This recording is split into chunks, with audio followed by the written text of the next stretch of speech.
What is happening? Welcome to another episode of The Craft. My name is Nick Pollock, and today I wanted to really talk about the guys who have broken out and the ones who have done the opposite. They've become broken.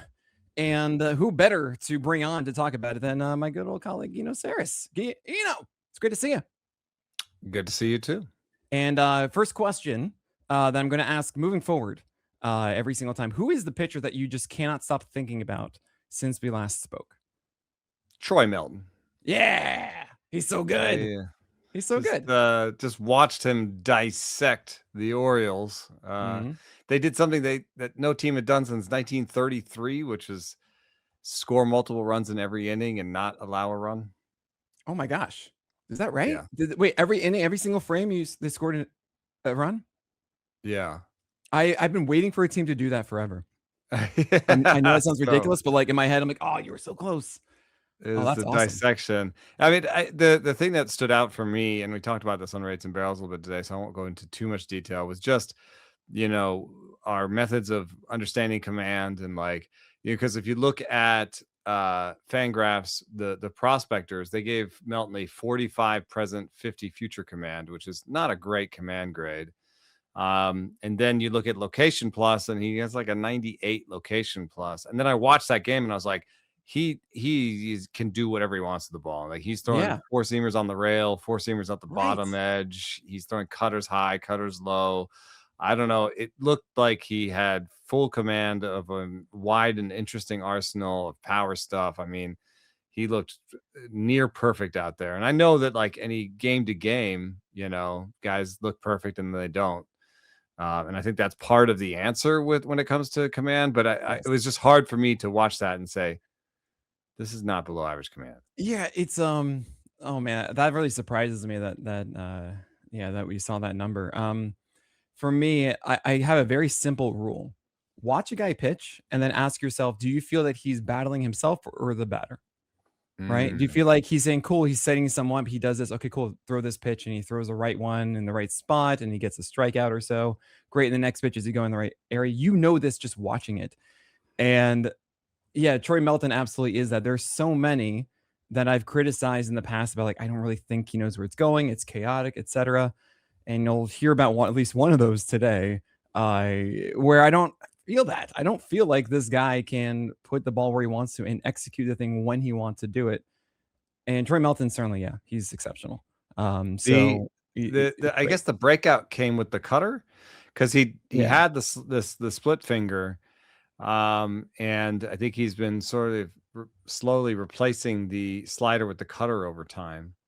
Or at least it's just been featuring the cutter more and more and the slider less and less. Yes, no, that's really what it was. A pretty much hard swap between the two. Yeah, and what occurred to me was that he's using the cutter as a slider sometimes, and as a cutter other times. It just, you can even look at where he throws the cutter. Sometimes he throws it high and tight to lefties, and sometimes he throws it low and away to righties. Yep. And I think just from my eye test, it looked like the low and away ones to righties had slightly more depth, and the high and tight ones had less depth. I mean, that shows a fair amount of what you would probably put in the command bucket too, like the ability to manipulate pitches like that. Absolutely. I mean, so I'm assuming that you're using, my pitcher dashboard for a little bit of this, and you'll see on his pitch movement even yesterday, it's always a gray area between a slider and a cutter. I remember you tweeting that out a long time ago. Like, don't get me started on trying to figure out what's a slider, what's a cutter. Yeah. And you'll see like there's one cutter that's just right above the pink of all the sliders, and it's really hard to tell, but you're totally right. Like I'm seeing even yesterday down and away to right-handers with that cutter. I'm seeing up and away even to lefties at times, sometimes coming in the previous starts. He's certainly jamming a little bit more with the cutter. It's become the strike throwing offering that he needs so that he can do more with the four-seamer, can do more with the splitter as well. I guess he does spray the four-seam high sometimes. I did see that in the game. A couple of times he just lost one and it went. Oh, you're saying like too high up and everything, spraying in that way. Yes. Sort of like wasted a couple four-seams, but sure. I mean, there's a lot of this stuff is like right on the black. And also, by the way, guys, that baseball dashboard, it's going to be accessible to everybody with a PL Pro subscription very soon. So you've been hearing me talk about this with all year. Yeah, get psyched because there is no better tool in my view than the thing I just made for myself because I needed it. So I you'll think get access to it soon. there is a flaw hidden in here though, which Oh, might just be that maybe he doesn't have a great feel for spins. That's why the cutter has been better than the mm, slider. hmm, And so I do wonder if he'll ever be, a 28, 29, 30% strikeout rate. Like, is he really a top 15 guy? I think he might settle in with like a 23, 24% strikeout rate, something around league average, which would make him more of a top 30 guy, I think, sure. perennially.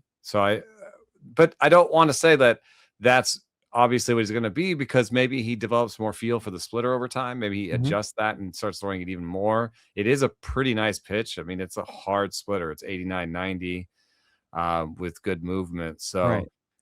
maybe he develops the splitter over time and becomes, a proto Gossman or something like that. The guy I can't stop thinking about, and I kind of want to talk about AJ Smith-Shawver going today, actually right now, 4.1 innings with, I think it was like 2 whiffs or something, despite throwing 97 on his four-seamer. And I'm just like, okay, you throw hard, empty velocity a bit, even though it's 16, 14 as far as movement goes, at like a 43-degree arm angle. But there really isn't enough in like the splitter and no other secondaries. The real guy, you're gonna be shocked when I say this name, okay? It's a Rocky, you know. I know. Look at his eyes. Oh my gosh, Gabriel Hughes. I am so curious Ah, because here's the thing. What you're asking me before, what is a slider? What is a cutter? I ask you, what is a cutter and what is a four seamer? Because everything has it whoa. labeled as Hughes throwing a four seamer. You could say maybe it's a cut fastball, fine. But to me, I mean, this is a cutter. This is a pitch that is averaging -2 horizontal at 92, 93 with about 9 inches of vert. And it was so good. I mean, sure, it's probably more like 11 or so or 12 in cores. But if you watch this game against the Nationals last week, I mean, he was locating this and jamming so many lefties with it and getting weak contact. And I'm just watching it being like, they can't hit this thing. Like they are really struggling against this 92, 93 mile per hour cutter. And then he pairs it with the slider a little bit here and there. He's got a bigger curve. Sure, all that aside, it's really just about a pitch he's throwing about 70% of the time. And I don't know. I think he's going into San Diego. He's going to host the Rays. He's going into Arizona. It's very possible that Gabriel Hughes is worth a stream on the road against the Padres and the Diamondbacks. And I was curious if you were aware of this at all. I mean, it's very easy to throw away Rockies pitchers, but come on, I'm not going to deal with this unless your name is Chase DeLander. But he's kind of interesting to me. Yeah, I wonder if his Stuff Plus would be changed if it was relabeled a cutter. Mm. It doesn't normally matter what you're labeled, except among the fastballs it can matter. Ooh, sure. Um, that's interesting to me. It looks like a little bit like the Milwaukee Yeah. riding Yeah, cutter. a little Like, bit. Yeah. I mean, it has a little bit less. Actually, probably does not because its core's messing with my vert here. So yeah, you're right. Like the Chad Patrick a bit, maybe like the Woodruff, yeah. right? I mean, old Corbin Burns, you could say in there too. I mean, I would normally say because of the way his arsenal, sets up, that this is a future reliever. Mm-hmm. But in the short term, when you have a pitch that people can't figure out, it's definitely worth at least one time through the league. Right. There's a little bit more of a question of, hey, what batters could do is it's as simple as be like, don't call it a four seamer in your head. He Sure. throws a Yeah. cutter, think Mm-hmm. of it as a cutter, and maybe that makes it easier to attack him. But in the meantime, people haven't figured him out. So I mean, he was in Los Angeles. He has about 7 feet of extension as well, which certainly helps. And away from cores, it was a 12 vert cutter at zero horizontal movement, like zero. so give me the specs. Give me the specs away from cores. Right. One So of the we two have a over. slider at 6 vert and -9 No, to 10. the fastball curveball thing, the fastball cutter thing. Give me what's the velo away from cores? 93 for the fastball, 7 feet extension, 12 verts, 0 horizontal, 1.2 height adjusted VAA. 84% 12. strike rate in that game against the Dodgers. And that's what is a quality start, 7 Ks. It's weird. It's not normal. And I think that's what's kind of messing guys up a bit. I think you hit on something there where it's unexpected and the book might be out in time. I still think about going to, I mean, even, I don't know, it's still getting the horizontal in cores, right? That still might be effective. This might be the kind of pitcher that would work inside of cores, a guy who can have good extension, which, cores ain't going to affect that one. Decent velocity on a cutter that has horizontal as opposed to playing the vert game, right? So Yeah. I'm so curious how this one pans out. Let me I see here. I know that some people are actually streaming him against the Padres, and I hope it works because I love weirdness. I love a strange guy figuring something out and taking the league by surprise. I'm only getting 9 of Gabriel Hughes's pitches when I'm doing this, so I must be doing something a little bit wrong. But guys that pop throwing something similar. Oh, David Peterson's new four seam with the Cubs. No. And Dustin May's cutter and Brian King's cutter are the pitches that are popping as similar to, and then Sonny Gray. One of Sonny Gray's fastballs is popping as a comparison. So you've mentioned this to me about, hey, look, David Peterson has this new cut four seamer with the Cubs, and I do see it where it is kind of hovering that center line a little bit. It was acting this way a bit before he made it to the Cubs. Even the end of May is where I really start to see him divide that line against Miami. Yeah, I was being a little pithy. I don't think that necessarily the Cubs did it all, but it did push in further in that direction. Yes, it has. I mean, it's been emphasized, right? Like it was right at that line. You could say it was 2 horizontal throughout the season, and then starting on 31, that is May 31st, it's a 1.5, so it's probably like a 3 beforehand. So I understand that one. I think this one is a little different in the sense that it's not from a lefty, it's from a righty, and I think right-handers are a little bit more accustomed to it than I think lefties are. I don't see as many right-handers just go, great, I'm going to have a cutter that goes inside to lefties. I keep yelling about it, but I don't see it enough. And Dustin May's cutters is looking kind of similar. Right. So Dustin May, let's be honest here. If you're saying, hey, cool, Dustin May's cutter, which we think is, I certainly think is like one of the coolest ones ever. That is a great comp. 2.5 horizontal at 94. So that's what Gabriel Hughes has almost. It's just like a tick below. And I don't know, maybe Dustin May. It's just weird because he doesn't have much else, right? Right. He does command it better than Dustin May. Like watching the start against the Nationals, he just did it at will. And they were forced to do something with it and couldn't really do a whole lot. But that could just be one game with it. It could not be something that he's able to hold on to. But it really does seem like this is what his bread and butter is. And Gabriel Hughes, he threw it all over, high and tight, high and away, low in, low away, and all in the zone mostly, and along the edges. So I can't stop thinking about this guy. I'm curious where he ends up in the next 2 months. What happens? I want to shift it to the real meat and potatoes of this podcast. Every week, I want to make sure we have at least that conversation to start it because I think it's really fun. And we got to talk about breakouts and those who are broken. And you just did your rankings. I sent you a list before this podcast. Yes, guys, I did a rundown. I actually submitted some form of a rundown. Stop gasping, Paul Sporer and Eric Samolsky, okay, and Alex Fast, guys. All right, you know what? If you asked really nicely, maybe we would have done it for you too. We have guys that were breakouts this year. I'm questioning if they're real. We have Sean Burke, Gavin Williams, Taj Bradley, Troy Melton, Griffin Jax, Nick Martinez, Zach Thorne, Cade Cavalli, and Jake Bennett. And then guys who are broken or decliners that might be done. We don't know. Are Will Warren, Bryce Miller, Mackenzie Gore, Michael King, Robbie Ray, Framber Valdez, and Freddy Peralta. And why I just said them all right there for you. I'm sure there are others as well to bring up. I want you to talk right now about your rankings that you just put out last week, that you're noticing that you really feel strongly about one of these being a breakout or one of them being a decliner. Who would that be, you know? Are you setting me up here? Like you Yes. already, yes. Okay. You're welcome, everybody. I know we try to have the whole curtain and the magic behind the scenes, but sometimes we just tell you.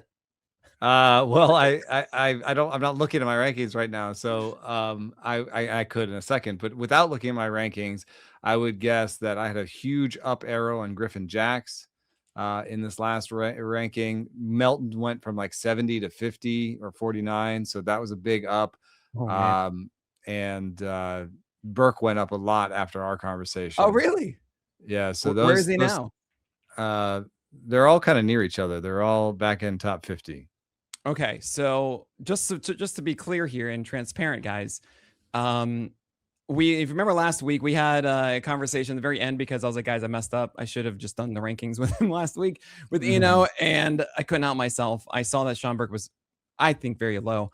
Just to let you know, my tier 4 right now is Sean Burke at 21 and Troy Melton at 22. So I'm very curious of like, I'm obviously saying these breakouts are real, or at least to the extent that in your 12 teamers, if you have Sean Burke, like you are not benching him in favor of pitchers like, honestly, Logan Webb at this point, Braxton Ashcraft, Nathan Eovaldi, Parker Messick. Like, I don't see how you can when he has a 30% K rate over the extended amount of time that he is right now. He has a 33% K rate in his last 11 starts with a 2.48 ERA and a 104 whip with an improved four-seamer. And I was talking to Jay Crumpler about him, being like, what do you see with the Sean Burke thing? Like, for me, it's still a little weird, but at the same time, like, it's just so good. And he said, well, why don't you consider this like a better version of Ryan Nelson at this point? Because the four-seamer is just that good, and then he has a better secondary cast of sliders and curveballs. And I didn't have a good answer for why I shouldn't do that. That's just to continue on with that one with Sean Burke. I don't know if you have anything left to add there. But, well, I do have the last 30K minus BB is something that I looked at. It pushed Kate Cavalli, for example. He had over 30% K minus BB. So he got into the top 40. And all the guys that had standout last 30 top K minus BBs are in my top 50. The only one that didn't make it was Ian Seymour, who at the time had not pitched more than 3 innings in a like in an outing in his last couple of weeks or something. Wow. Yeah, and then he went out. Of course, as soon as the rankings went out, he went out and dropped a six inning masterpiece. So that's how it goes, you know. That. Yeah, you gotta do every week. Okay, you just gotta do them every week. So I do push guys that are on good streaks that are supported by the peripherals. I can do that, but the boring answer is that I still use rest of season projections as part of my process. And so I will move slower. I will move slower on some guys. So like, for example, Hunter Brown before this ranking looked like somebody that, you know, other people were saying he's not even top 50. He's not even top 70. He's toast, all this stuff. And I can see that he had literally a 0 K minus BB in the last 30 when I did these four-seamer was looking terrible. He had lost 2 inches of ride. You know, everything looked bad, but I can't resist the fact that it's still Hunter Brown on the back of his jersey. He still has these good projections, and I felt a little bit vindicated. He goes out and he threw a gem in his last outing. So, you know, I will move a little bit slower. Like there's a lot of people saying, you know, even at 26, I have George Kirby too high. You know, there's people saying that at 35, Reed Detmers is too high. At 39, Trey Savage is too high. At 43, Jose Soriano is too high because he really had a standout first month and then has been a little bit more hittable since. And I just say like, I I wouldn't have taken Sean Burke over any of those guys a month ago, and I know he had a great month, and that's why he's in the conversation with those guys Sure. now. Mhm. And I did move Sean Burke, Oh, yeah. up from 69 to 51 at the beginning of in the preseason. He was unranked, and then when he jumped onto the rankings, it was 98th. Yeah, right. No, I was So resisting the Sean Burke push for a while myself. yeah, I mean, I see that, and he gets pushed up, but like for example, Ryan Weathers, has not had great top line results recently.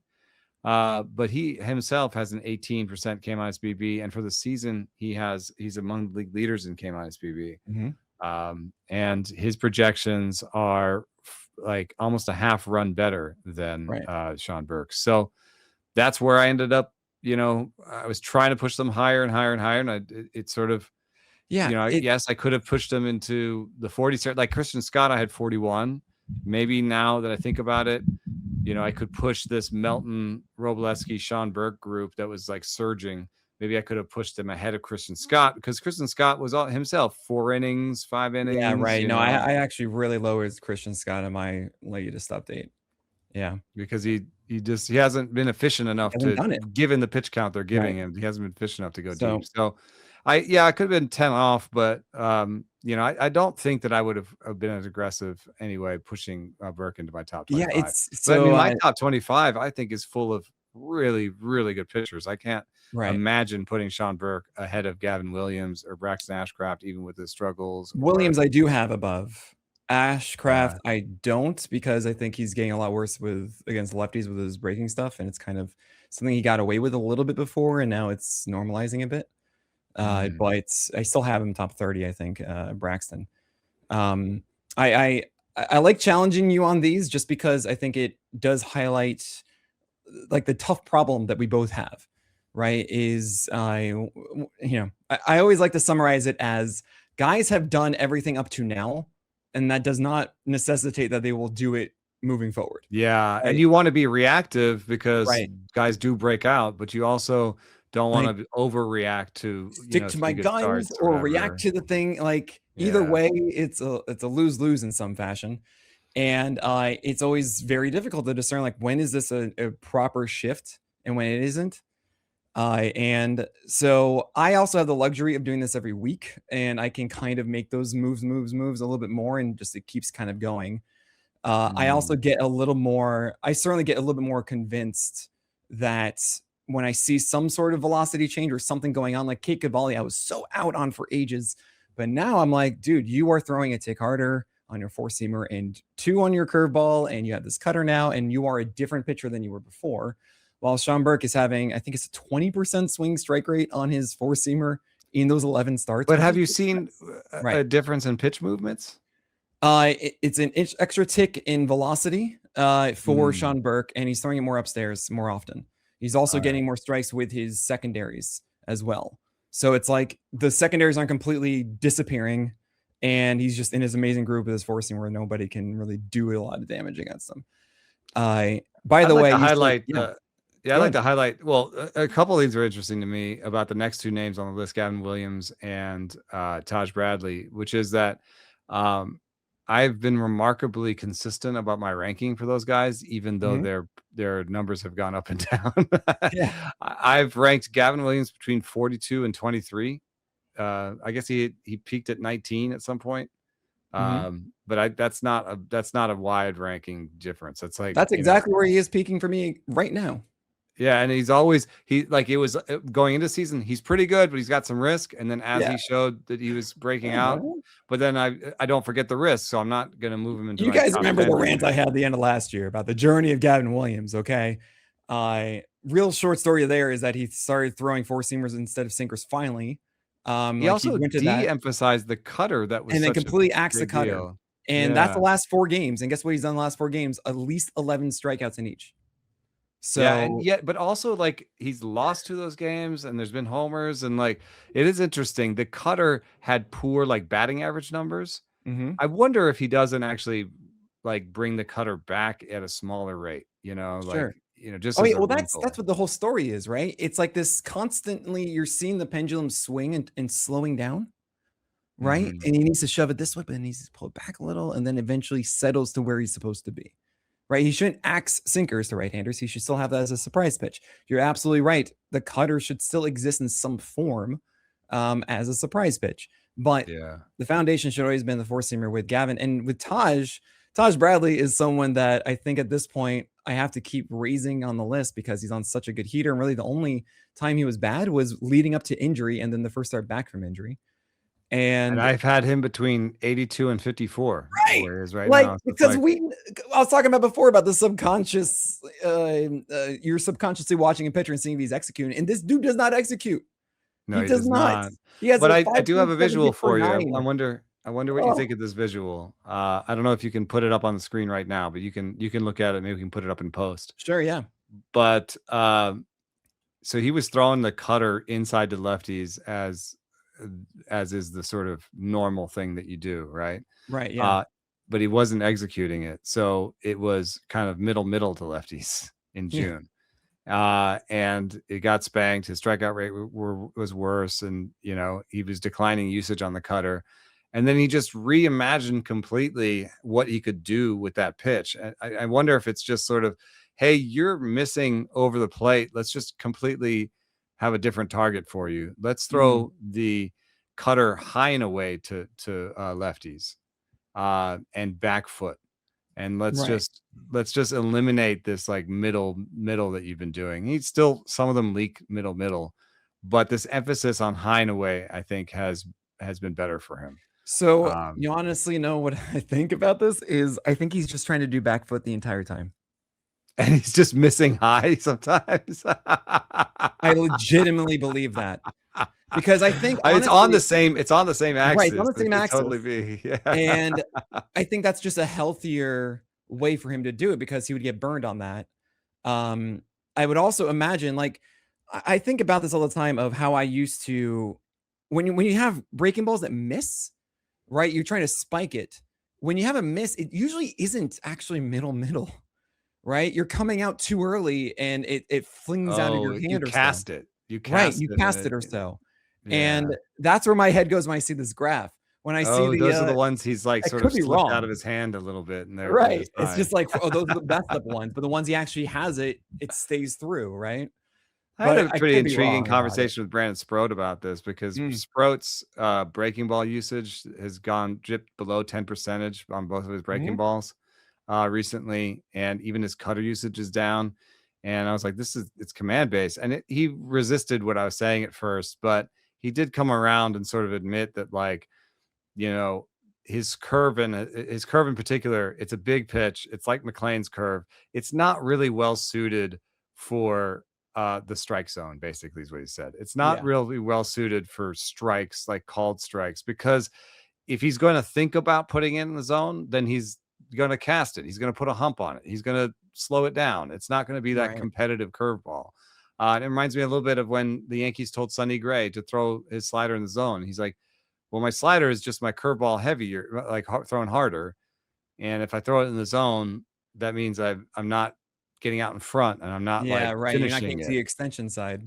Yeah. So I'm just casting these breaking balls to the middle of the zone. They're going to suck, And I think Sproat was saying the same thing where he's like, I can't just throw the curveball more in the zone. Like that's not the solution here. Yeah, he's kind of gone to the Brewers approach. The Brewers throw the most fastballs in the big leagues, obviously. Yeah. And he's kind of gone to the Brewers approach where he's throwing fastball, sinker, cutter, and he hasn't even thrown his breaking ball his curveball more than like 4 or 5 times in a game for like 4 straight outings. Yeah, and it's not been a good run for Brandon Sproat. It hasn't been great because his fastballs aren't maybe as good as some of the other guys. So right. I mean, the thing I liked about Brandon Sproat was that he had variety. He had a cutter that could be there as a stabilizing offering. He was. I liked his sinker balls. Sweeper. To right-handers. I liked his big breaking balls. I thought that big curveball was. I thought he was like a McLean was with worse command. Is what I thought. Right. And I think what I think really about Sproat is that he's a great 2027 at this point. Like, give him the reps this year. Same thing with Bubba Chandler, honestly. Like, these are pitchers who some shares. Yeah. So that's where I see it there. Also, you're mentioning with Hunter Brown, and you're like, I just still see Brown on the back of the uniform. I'm going to go for him. Like, well, hold on, that could be Ben. and you got to be careful who it is. But with Hunter Brown, it is that four seam with worse ride. As you mentioned, that two vert is gone at the moment, and he did get a little bit more of the velocity, and he did throw strikes more with it. It still does not feel like Ben Brown, that guy who broke out last year, and I'm still tepid on it. I'm more encouraged. Yeah, post-injury Ben Brown, Hunter Brown, yeah. Right. And with Taj Bradley, I mean, yeah, I guess I gotta like push him up a little bit, but I can't. I don't know. It's one of those years, like, this. There are guys who have these like great years, and everyone wants to say, like, well, there you go, there he is, he's great. And then you see in drafts like their ADP is still really bad. And it's like, all right, you know what? We're gonna ride him through the year. We're gonna be like, yeah, nobody really trusts it. Yeah. Like, for example, we put Taj Bradley out on the table in a 20-team, 28 keeper, industry behemoth that I'm in. I haven't really gotten any nibbles. Oh, interesting. That is interesting. We tried to trade him and Riley O'Brien for Corbin Burns at one point, and the offer never got responded to. What do you think Griffin Jax would get?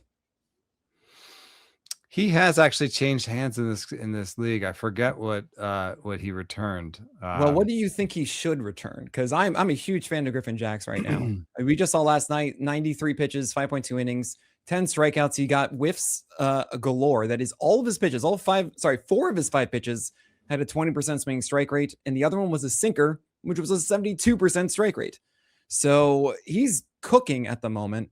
And the Rays now pushing him into the 6th, even though he had 83 pitches after 5, is really good. I'm a huge fan of this. I mean, Stuff Plus, I know, has to love it. I mean, PLV Stuff Plus adores it, gives him like an A+ every single game. Yeah. You must be a big fan of Griffin Jax. Yeah, he's been great as a starter. He's been better than he was as a reliever. And I think, and that's supported by the peripherals too. So, as a starter, he's really avoided the home run. He's got a 26% strikeout rate as a starter versus a 23% as a reliever this year. And when I look at what he's done in terms of pitch mix, the thing that stands out for me is that he has gone to this more wide mix. When he was a reliever, there were days where he was 50-60% sweeper. There were days, where he didn't throw a single curveball. And as a reliever, he didn't throw a single curveball in, like 2/3 of his appearances.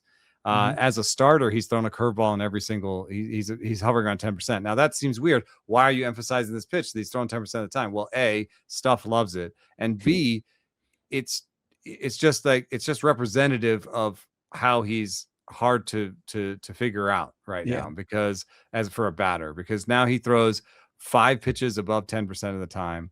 And they all, couldn't he? I mean, like the cutter, he doesn't really even touch anymore.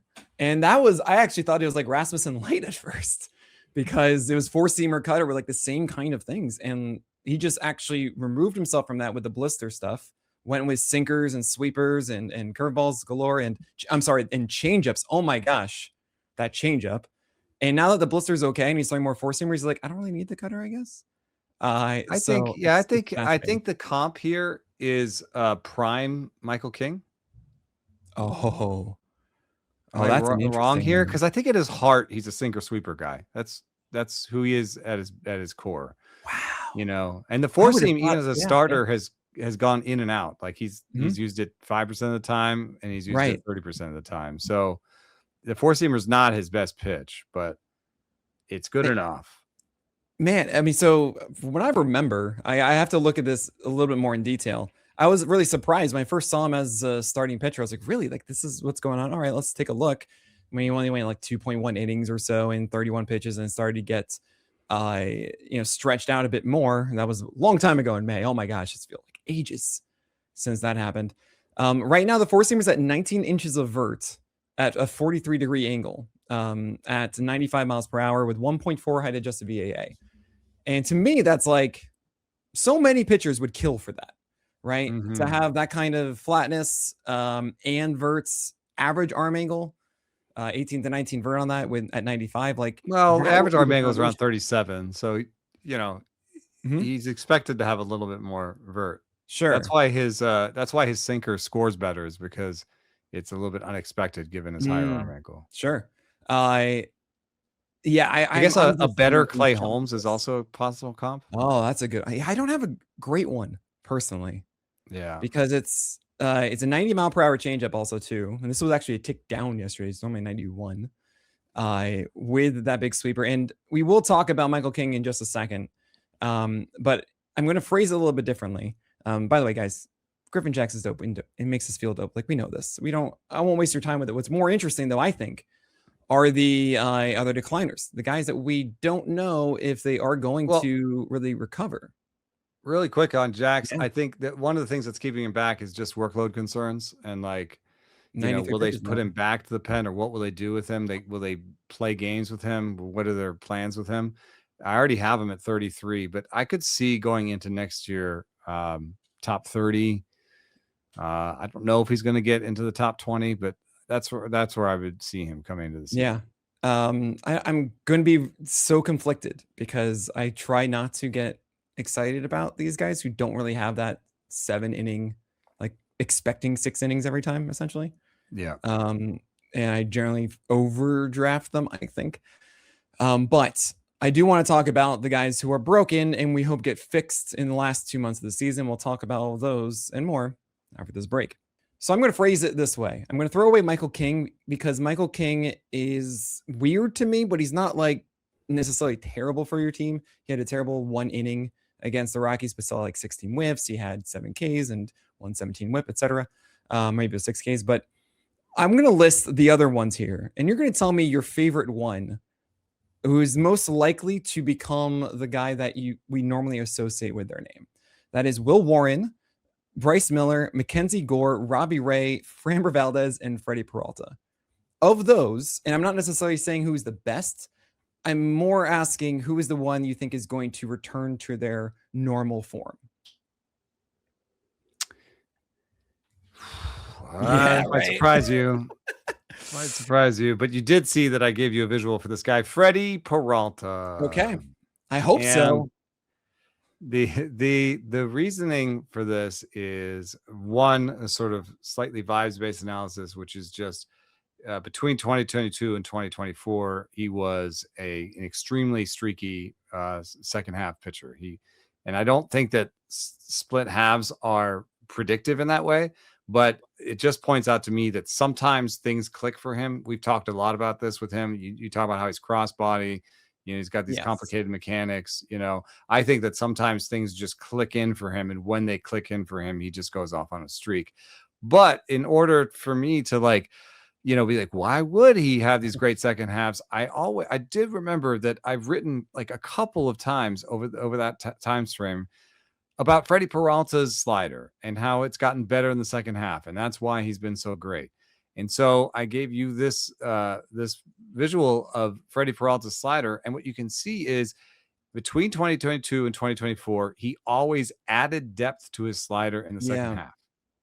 And right now, his slider has the least depth it's ever had. And he's really almost turfed it. Like it's an afterthought for him. He's curveball, changeup, fastball right now.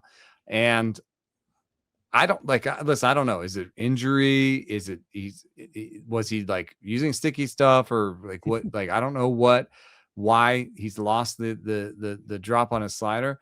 But if he can get that back and if his new team can get that back and find that little click, he could click back in again. His velo is down a third of a tick off of where it was before. Like he's not that different than what he was before. Well, right. I mean, I agree with you there of not that different, right? You just think he wasn't that good before. Well, no. It's not necessarily what I'm going to say. I mean, he was always Professor Chaos, always a little bit random. But there is this thought that I keep having where there is a collection of these veteran arms like 3 years ago, maybe 4 years ago, who were excellent and are doing pretty much the same thing, but they aren't high velocity guys. And they're the ones who are having these really rough seasons. And I think of Aaron Nola, I think of Zach Gallen, I think of Framber Valdez, I think of Freddy Peralta. And you can even say Robbie Ray in there too, but Robbie Ray, I think, is way more nuanced than this, of just like, he doesn't know what's going on. Like, he's trying his best. He's just trying to but stay that's the afloat, thing, is, dude. like, I appreciate him. I literally see the dude inside of the cage, like experimenting with all of the locks and like Yeah.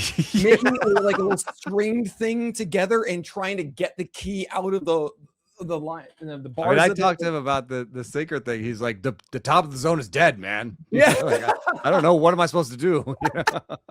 He's like, okay, maybe I got my slider. Okay, I do this over here. I do that over here. I don't know, you know? But he's trying. And that's the thing I get so upset about is all these pitchers who are failing and they don't try. They don't like manipulate or really just see what else they can do and tinker and trying to find a solution. And Peralta is in this bucket of just he's kind of doing all the same stuff. But I'm getting the sense that hitters are just so trained for higher velocity and those quicker adjustments to everything. This is a great point, dude. And it's like the same kind of thing just doesn't work like it used to. So Freddy Peralta, when he first became a starter in 2022, had a 90, like actually it's 2023, had a 94.4 fastball. That year, the average fastball was 93.6. So he was a tick above average, right? Right. This year, he has a 94.3. Same as he had in 2023. This year, the average fastball is 94.6. So he's gone with the same fastball velocities he had when he first broke in as a starter. He is now below average. He went from above average to below average in those 4 years. And that's a great point. I mean, stuff reflects that to some extent, but you know, we used to talk about there being a shelf. There was some research that came out and said, oh, well, between 90 and 94, right, it doesn't matter that much if your fastball velo changes, because that's what hitters trained for, 90 to 94. If you're below 90, you know, your home runs start going up. If you're above 94, your home runs per fastball start going down. And then, you know, that was true when the average was around 92. So 92 is right in the middle of that range. I would suggest to you that the new range of average velocity is now centered around 94. Yeah. So in order to have plus velo, you have to have 96. Yeah. Yeah. I mean, oh gosh, this is why we get so hyped about all of the hard throwers and everything along those lines. Now, I would also ask you if right-handers versus left-handers are different here, because I do feel that a 94-95 from the left side is different than 94-95 from the right side. There's always it's about a tick lower. Or so like there's a lot of swatches, right? The southpaws with the tight changeup that like if I see 93-94 as opposed to 91-92, I'm more excited about that one. Right. The left-handed starters average velo is 93.6. It's a full tick lower. So, and that's been traditionally, you have about tick. So if you looking at a lefty starter, then becomes a thing, right? Yeah, or just if you're looking at a lefty starter, you could just add a tick in your head. Right, there you go. So like I'm getting excited now, about Parker Messick going from 94 to 95 or even 96. Like, oh, right. Okay. And Gage jump, you know, has a plus fastball. Right. You know. And Jake Bennett, who, you know, looks like he has below average velo, probably has, you know, average-ish velo. Right. So, yeah. So the whole thing about Freddy Peralta to me is a little like, okay, you're trying to do the same thing, but like the world is changing around you as he's just, you know, it's super speed and he's just standing there singing some song for some music video. And, and I do think though, you send him to another place, things could be different. At the same time, like it's not like the Mets and the Brewers are a bad place, you know. Yeah, I'm surprised no one's tried to cutter with him. I mean, like almost ever. Maybe he's one of those guys that's just like, nah, this is what I do. This is how I do it. So I don't know. I'm very curious where he's going to go at the deadline. Like he's certainly not helping the Mets at the moment get a good price or make him more attractive. I mean, like if on paper, it's like, why would I want to trade for that guy? You know, and why not just trade for Connolly early for a guy who can get injured in a day? Yeah. Oof. My God, I would say that the case for trading for him is that he's in the bucket of like Brady Singer. He's put himself in that bucket, but you would tell yourself, I can pay for him as if he's a rental Brady Singer, and then I hope that I can rekindle, you know, playoff starter Freddy Peralta. Right. Yeah.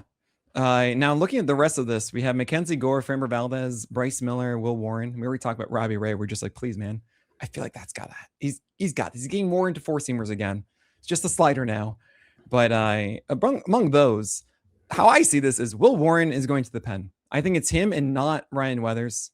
I think we even saw this because he was the follower after Max Fried in the doubleheader. It's kind of like a test to see if this is how it's going to go. He's just not been performing at the same level that we expected essentially for the past year or so. And Ryan Weathers, meanwhile, he's still doing the same exact thing. We were just talking about the KMISBB, but also he just had a great start against the White Sox. It's home run based a lot of the time, a lot of weirdness with sequencing that has messed up some of the other starts. I just think that Ryan Weathers is a better pitcher. Now, are the Yankees going to acquire somebody? Is it going to be fully healthy until Rodon appears, etc.? I don't know, but I would not say it's Will Warren.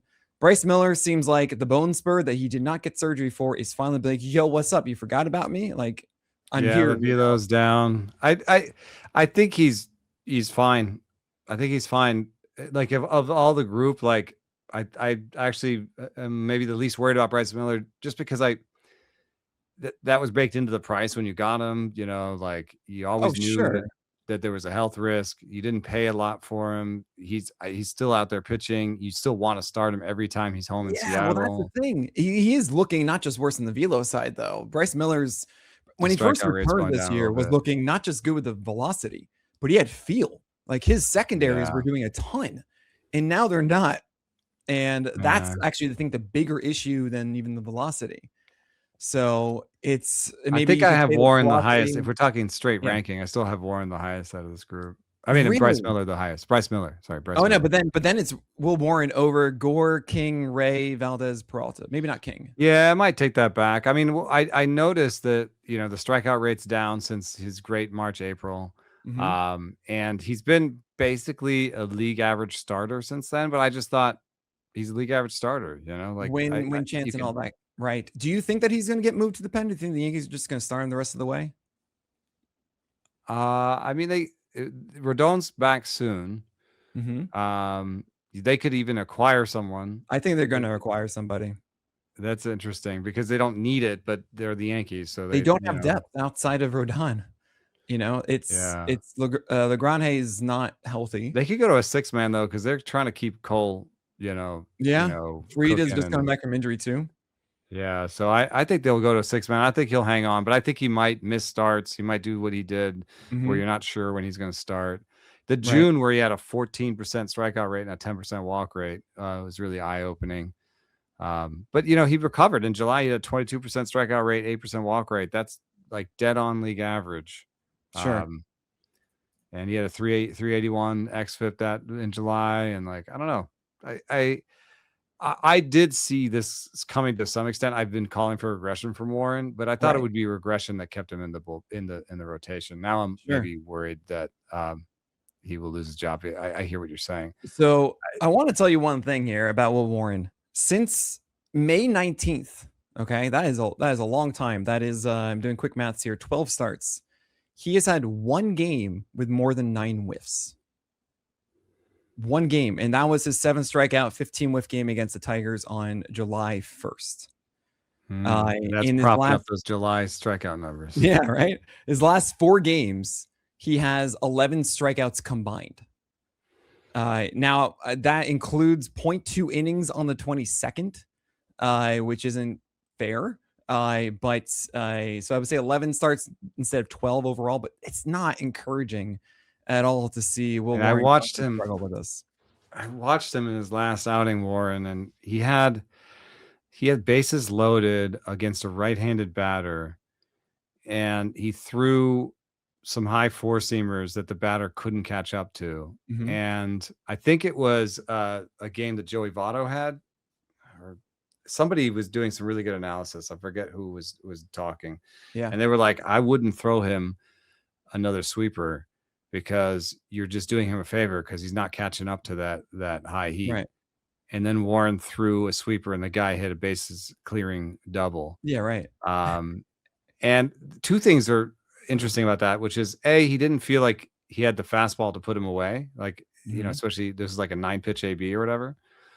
He didn't feel like he could just, you know, throw the fastball in the zone and throw it by him, which is true. Like Warren doesn't have that kind of fastball. Sure. And then B, the sweeper wasn't good enough to finish him off. Yeah. So two quick things. One, I apologize, everyone. He closed out that doubleheader game, and it was really like a bullpen day. So 16 pitches or so, not really like a relief thing. An appearance, yeah. An appearance that happens all the time. Don't think too much about that one. But I've seen sort of a skip start, right? Like, yeah, it was a bit for him, and they like had him involved there. So there is something to be said about it, but it wasn't like he went 55 pitches as the long reliever or something like that. But what I do really want to mention is I don't trust that Will Warren was calling that. I don't think that, you know, there's a lot of, you know, when we talk about sequencing and pitch selection, everything, we always attribute it to the pitcher, just kind of like the win-loss of a team is attributed to the manager. But it's not Will Warren. It's either Austin Wells or it's whatever the team is deciding for their sequencing before the game, and they have it written down. This is what they're going to do. And I have noticed with the Yankees, I mean, I did a whole video with it with Ryan Weathers. I do not like their sequencing. I really don't. I think there's so many times the batters are giving information and they are ignoring it and favoring whatever they have. Cool, 2-strike count, we do this. 4-seamer, we do that there, whatever it is. And that is a perfect example of just ignoring it. Will Warren's just probably falling to whatever the catcher was giving him. And I do wonder, the Yankees are in the market for a catcher. I wonder if whoever comes in. Yeah, but no new catcher's going to come in and be like, "Oh, I'm not necessarily right away." You're right, but I mean, it's not about the whole plan. They are the ones that they feel confident diverting from the plan. One or two, they can see that whiff before, but yeah, I'm going to do that again. Yeah, you know, maybe. It's just a few pitches every game that define our ERA. I'm not even kidding. It's hilarious. I know, but I don't think you're talking like Ryan Jeffers, Liam Hicks, Ivan Herrera. We've seen. I don't know who they are. It's very none of those guys are thought of as defensive stalwarts, you know, or totally game callers extraordinaire. Absolutely fair. I have no idea who this would be, and whatever it is, it could be someone that might, and it might shift it in some way. I don't know, but I don't like the sequencing, Yankees. How about this guy? I'll send you my secrets of sequencing PDF if you want. Okay, we'll talk. How about this guy, Framber? Oh no. Now, we've disagreed on Framber in the past, I think. Me and everyone. But like before this year, he'd had 7 straight years of an ERA better than 3.6. Yeah. With a above average strikeout rate and league leading ground ball rate. So like the story that I'd seen for Framber was that it's great stuff. He's always going to get ground balls. The strikeout rate and the command go in and out a little bit, and they're probably related to each other. And you'd see him sometimes in the playoffs lose his command, get all sweaty. Like I remember sweaty Framber, you know. And yeah, and he would lose his command. So I would say that even though his location plus numbers for his career are bang on for league average, that oscillates. He goes in and out. So my story for this year was he's looking a little bit, you know, out of shape. He's looking a little sweaty. He's looking a little, you know, bad. It's like some of the worst command numbers of his career. Yeah. I was thinking it's just command. Now the stuff is down a little bit too. So that makes me unsure of my original analysis. And the ground ball rate is the worst of his career. So I'm just wondering, like, what your read is on, like, let's not say that we have to argue whether or not Framber is an ace or he should be a top 30 player. Like, but can he just get back to where he was? What do you see that's keeping him from getting back to where he was? You know, it's so funny. This is really cracking me up a little bit, just because I think we had a conversation about Framber Valdez this time last year, and I had given him his lowest ranking, I think, of the season. It was after maybe it was a 7-run game, maybe it was a 4-run game. I don't know. He had a moment in 2025 when it was just like, I can't trust this anymore. I'm just like, I'm done. 7-run game on August 20th. It could have been that. It could have been, maybe it was that. What I'm getting at here though is that Framber Valdez comes and goes based on his curveball. And Mm. Eric Samolsky was yelling at us through his car radio, I'm sure, as you asked this. That curveball has just been so bad for most of the year. His first game of the year was great. 2 starts ago, it was great. And we've seen in previous seasons, just when he's cruising, the curveball's gone like a 70% strike rate. He's getting all the whiffs out of the zone on it. And when it's not, it's like a 50% strike rate. It's a 55% this year. And that is going to lower the ground ball total. It's just not as competitive of a pitch. And guys are able to hone in more on the sinker. It's that simple. He's never really been an amazing sinker guy as far as like commanding it. It's a harder one. It moves a lot, and it can really catch guys off guard, especially if he's commanding it with. But if they can keyhole you, they can. But it's just that's what's happening, and it's been like that all year. Now it could very well be a classic Framber story of just there it is. He's got the curveball. 2 months, bam. He now has a 2 ERA for the rest of the year, right? Like. That is how he's gone in the past. That's why I've always been so anti-Framber, because it's such a clear cut, like you don't know on a given night what you're getting. And I hate that. Even if it ends up as like a 3-4 ERA or something, like a 117 whip, I hate the anxiety a pitcher like that gives you. You don't feel confident. You have to constantly make decisions. Is it time to cut? Do I hold? Like that is your experience throughout the year. And you're not just going to draft them and be like, I don't care. I'm going to close my eyes. If you did that this year, look what you got. Like it's been terrible. It's really brought you down. So that's my take on Framber. And it's also the last take you're going to hear on this podcast because Eno has to go. He's got to go see some stupid film or something. I don't know. I got to run 10 miles and then I ought to see the Odyssey. So. Oh, you ought to see it. Oh my gosh. Did you just do that? Unbelievable. I am so proud of you. Are you running to the theater? No, I just got to get my run in before we go sit down. For a bunch so I hope you guys enjoyed this one. For me, of all the guys that I think are going to be better in the second half, I'm going to say it's Robbie Ray, because I actually think that it's the 4-seam will return. I think maybe he will switch to another team, possibly at the deadline. A new team might be like, hey, dude, your 4-seam. And then it's like, we're going to do this. And we're just going to hammer this out. I'm not super in on Bryce Miller at the moment. It is just frustrating. And I'll be honest with you guys, if you're in a 12-teamer and you have some of these and you see someone who's really good on the wire, just make the swap. Just do it. Forget about it. It might not be a good drop, but just do that. I could see that. I would make the swap on Gore. I would make the swap on Warren. I would make the swap on Ray. But Valdez and Peralta. Valdez and Peralta and Miller, I'm trying to keep. I would say Ray and Peralta you keep and just wait to see where they go. If they go, at the very least. But really something to think about with the bad drops and all that. Whoever you pick up, you could also drop. It's not like you're making a 1-for-1 swap in the end of the year. That's what just it is. Locked in. Yeah, I mean, some leagues are like that where you just have limited waivers. But I'm talking 12s. Yeah, if you are in a super deep one, everything, you can't afford it. And I generally agree with you because I'm looking at how my DCs have done, where you don't get to make waiver wire changes over the course of the year, and what my waiver wire leagues are doing. And I'm doing way better in my waiver wire leagues because I've been over time been trying to embrace my inner Pollock and have been a little bit more aggressive about drops and pickups. First you come to my wedding, then you say the inner Pollock. Oh my gosh, what a year it's been. All right, get out of here.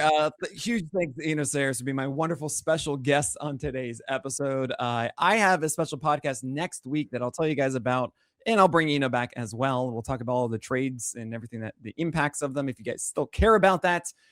But that's it for today. So we'll talk about the craft of pitching again next week.